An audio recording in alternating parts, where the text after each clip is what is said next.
চীনের মহাপ্রাচীর নিয়ে মানুষের আগ্রহের শেষ নেই, কারণ মানুষের হাতে নির্মিত এটি পৃথিবীর সবথেকে বড় স্থাপত্য।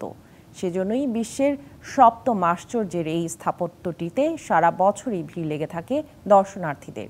বেজিং থেকে ফিরে আরও জানাচ্ছেন ইশরাত জাহান উর্মি।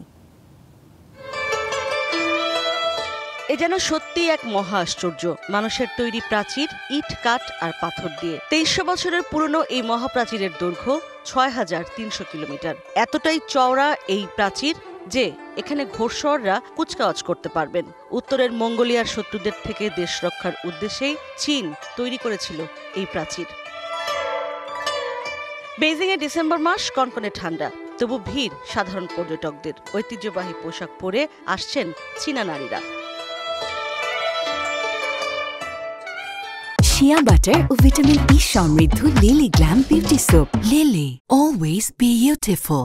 অনেক টাওয়ার, সেতু আর সিঁড়ি নিয়ে এই প্রাচীর। যুদ্ধ ঠেকাতে বহু বছর আগের এই প্রাচীর এখন আকর্ষণ পর্যটকদের কাছে। গ্রেট ওয়াল প্রাচীর আমরা ছোটবেলা থেকেই বইতে পড়ে আসছি, সপ্তম আশ্চর্যের একটি। তো আজকে সশক্কে দেখতে পারলাম, এটি মহা আনন্দের।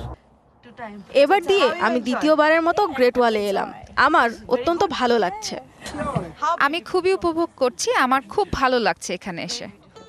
তবে গ্রীষ্মে পর্যটকদের আনাগোনা বেড়ে যায় অনেক বেশি।